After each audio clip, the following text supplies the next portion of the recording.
तळवली येथील शालेय व्यवस्थापन कमिटी शिक्षणप्रेमी अतुल दत्तात्रय माळकर यांनी दांडवाडी ते तळवली हा रस्ता पायमार्ग पूर्वीपासून वापरात होता, परंतु एबीएनएल इन्व्हेस्टमेंट लिमिटेड वेरवळ गुजरात या कंपनीने सदर जागेवरती संरक्षक भिंत बांधल्याने सदरची पायवाट बंद झाली असल्यावर तक्रार अर्ज शासनाकडे केला होता। त्या अनुषंगाने मंडळ अधिकारी वासांबे यांनी पंचासमक्ष पाहणी केली असता जागेवरती येण्या जाण्याकरता असणारी पायवाट अडवून संरक्षक भिंत बांधल्याने पायवाट बंद झाल्याचं दिसून आलंय। शिवाय नकाशावरही पूर्वापार पायवाट असल्याचं निष्पन्न झालेलं आहे।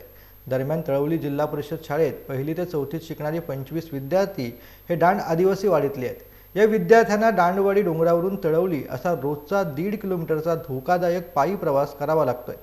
प्रवासातील पायवाटेवरती कंपाऊंड झाल्याने दांडवाडीतील विद्यार्थी धोकादायक मार्गाने शिक्षणासाठी प्रवास करत आहेत।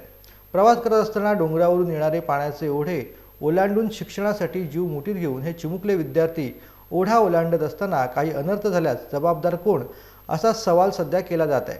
दांडवाडी डोंगरावरून खाली उतरण्याची पूर्ववार पायवाट अडवणाऱ्या संबंधितांवरती कारवाईची मागणी सध्या आदिवासी बांधवांकडून केली जाते।